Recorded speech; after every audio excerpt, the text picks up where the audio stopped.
નાના છોકરા હોય કે મોટા હોય બધાને દૂધી ઓછી જ ગમતી હોય, પણ આજે આપણે દૂધીમાંથી એક સરસ નાસ્તો બનાવવાના છે. એના માટે આવી રીતની એકદમ લીલી દૂધી લઈ લઈશું. સહેજ બી પીળી દૂધી ના હોવી જોઈએ. પીળી દૂધી હશે તો એની અંદર બિયા હશે, એટલે થાય તો આવી રીતની એકદમ લીલી દૂધી લેવાની. દૂધીને પહેલા આપણે સરસ રીતે વોશ કરી લઈશું. વોશ કર્યા પછી નેપકિનથી આપણે એને સરસ રીતે લૂસી દેવાનું. લૂસ્યા પછી એને કંઈક આવી રીતે એકદમ એની ઝીણી છાલ કાઢી લેવાની છે. જ્યારે દૂધી આવી રીતની ચોલાઈ જાય પછી ઉપરના ભાગને અને એની નીચેના ભાગને આપણે કંઈક આવી રીતે કાપીને એના બે કટકા કરી દઈશું, જેથી જ્યારે આપણે એને કદુકસ કરીએ તો આપણને આસાની થાય.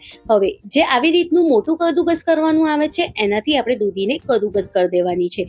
જો કદાચ બિયાવાળી દૂધી હશે ને તો બિયા બહુ આવે ખાવામાં, એટલે થાય તો આવી રીતની પતલી, લાંબી અને લીલી દૂધી લો ને તો ખાવામાં ટેસ્ટી પણ લાગે. 2 કાચા પટેકા લીધા છે, એને પણ સરસ રીતે વોશ કરીને છોલી લીધું છે. અને એને પણ હવે જે રીતે આપણે દૂધીને મોટું કદુકસ કર્યું હતું ને એને પણ બટેકાને પણ આપણે મોટું કદુકસ કરી દઈશું. 1 ગાજર લઈ લઈશું, એને પણ સરસ રીતે વોશ કરીને છોલી લઈશું. અને એને પણ આપણે જેમ દૂધી અને બટેકાને મોટું કદુકસ કર્યું એને પણ જોડે મોટું કદુકસ કરી લઈશું. બસ જો કંઈક આવી રીતે દેખાય ને એવી જ રીતે આપણે એને કદુકસ કરવાનું છે કે મોટું અને આખું વધારે પડતું આ દેખાવું જોઈએ. હવે શું કરીશું, એને એક મોટા વાટકામાં લઈ લઈશું. વાટકામાં લઈ લઈએ ને પછી એમાં આપણે મરચાં ઉમેરવાના છે. મેં અહીંયા 2 થી 3 લીલા મરચાંને એકદમ ઝીણું સમારી લીધું છે. જે પ્રમાણે આપણે તીખું ખાતા હોઈએ ને એ પ્રમાણે આપણે લીલા મરચાં લેવાના છે. 1 ચમચી જેટલું આપણે ચીલી ફ્લેક્સ લઈશું. મીઠું આમાં આપણે આપણા ટેસ્ટના અનુસાર ઉમેરવાનું છે. અને 1 ચમચી જેટલું કાળા મરી પાવડર ઉમેરીશું. અડધી ચમચી જેટલું આમાં હલ્દી પાવડર ઉમેરવાનું છે. અને 1 ચમચી જેટલું લાલ મિર્ચ પાવડર અને 1 ચમચી જેટલું આમાં આપણે આખું જીરું ઉમેરીશું. 2 ચમચી જેટલું મેં અહીંયા સફેદ તલ લીધા છે. અને 1 ચમચી જેટલું મેં અહીંયા વરિયાળી લીધી છે. 1 ચમચી જેટલા આખા દાણા લેવાના છે. આ બધા મસાલાથી જે આપણો નાસ્તો બનશે એ બહુ જ ટેસ્ટી બનીને રેડી થશે. 1 ચમચી જેટલા આખા દાણાને હાથ ઉપર આવી રીતે પહેલા આપણે મસળી લઈશું, જેથી જે આખા દાણાનો જે ફ્લેવર છે એ આપણા નાસ્તામાં બહુ જ સરસ આવે. હવે એમાં આપણે લોટ ઉમેરવાનો છે. મેં અહીંયા 1 વાટકી જેટલો ચોખાનો લોટ લીધો છે, જેથી આ નાસ્તો એકદમ ક્રિસ્પી બનીને રેડી થાય છે. આપણા આ નાસ્તામાં સરસ બાઇન્ડિંગ આવે એના માટે મેં અહીંયા અડધી વાટકી જેટલું બેસન લીધું છે. જેટલું આપણે ચોખાનો લોટ લીધો હોય ને એનાથી અડધું જ આપણે બેસન લેવાનું છે, બહુ વધારે પડતું નથી લેવાનું. હવે બધાને આપણે સરસ રીતે મિક્સ કરી દઈશું. તમે ઈચ્છો તો આવી રીતે ચમચાથી પણ મિક્સ કરી શકો છો કે તમે આવી રીતે હાથેથી પણ મિક્સ કરી શકો છો. જેવી રીતે ફાવે એવી રીતે આપણે એને સરસ મિક્સ કરવાનું છે. અને હા, ખાસ વાતનું ધ્યાન રાખવાનું, થોડું બી પાણીનો ઉપયોગ આપણે નથી કરવાનું જ્યારે આપણે આવી રીતે એને મિક્સ કરીએ. હાથેથી મિક્સ કરશો ને તો બધા મસાલા અને જે બી આપણે શાકભાજી ઉમેર્યું છે એ અને લોટ બધું સરસ રીતે મિક્સ થઈ શકે છે. જો કંઈક આવી રીતે બસ આવી જ રીતે આપણે લોટ બંધાય ને એવી રીતે બંધાઈને આપણે રેડી કરી દેવાનું છે. જો કંઈક આવી રીતે બસ જ્યારે આ બધું રેડી થઈ જાય ને પછી એમાં આપણે થોડી કોથમીર ઉમેરીશું. કોથમીર આપણે છેલ્લે જ ઉમેરવાની, જેથી એનો કલર બહુ જ સરસ રહે. હવે શું કરીશું, આપણે 1/4 વાટકી જેટલું પહેલા આપણે પાણી ઉમેરવાનું છે. બહુ વધારે પડતું પાણી આપણે નથી ઉમેરવાનું, કારણ કે દૂધી બટેકા જે છે એમાંથી પણ પાણી છૂટવાનું છે. એટલે 1/4 વાટકી જેટલું જ પાણી ઉમેરીને બધાને સરસ રીતે પહેલા આપણે મિક્સ કરી દઈશું. તો જો આટલું ઘટ જે આપણું બેટર છે એ બનીને રેડી થઈ જાય છે. આવી રીતનું બેટર જ્યારે આપણું રેડી થઈ જાય પછી શું કરીશું, એને ઢાંકી દઈશું અને 10 મિનિટ માટે એને આપણે સાઈડમાં મૂકી દઈશું.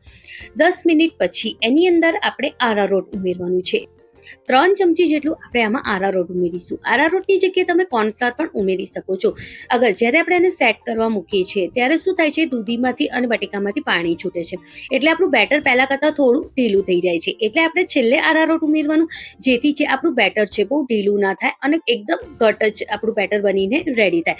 હવે બધાને પહેલાં આપણે સરસ રીતે મિક્સ કરી દેવાનું છે. જો કંઈક આવી રીતે જ્યારે મિક્સ થઈ જાય ને આવી રીતે પછી આપણે એક નાનું પેન લઈ લઈશું. નાનું મોટું તમે જે પેન લેવા માંગતા હો લઈ શકો છો. હવે આની અંદર આપણે 2 ચમચી જેટલું તેલ લઈશું અને આખા પેનમાં સરસ રીતે આપણે એને ફેલાઈ દેવાનું છે, કંઈક આવી રીતે.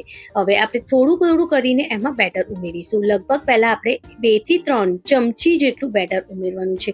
બહુ વધારે પણ આપણે બેટર નથી ઉમેરવાનું. અને બેટરને આવી રીતે આપણે સરસ રીતે ચારે બાજુ સરસ રીતે ફેલાઈ દેવાનું છે.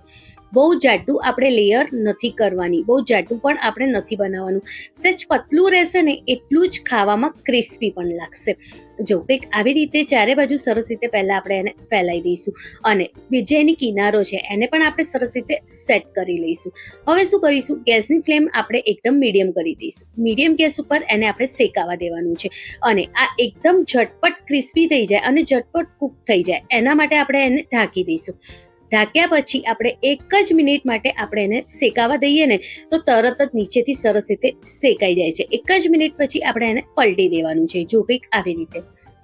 બીજી વાર આપણે તેલનો ઉપયોગ કરવાની કોઈ જરૂર નથી. જે આપણે પહેલાં તેલ નાખ્યું છે ને બસ એમ જ આ નાસ્તો બહુ જ સરસ ક્રિસ્પી બનીને રેડી થઈ જાય છે.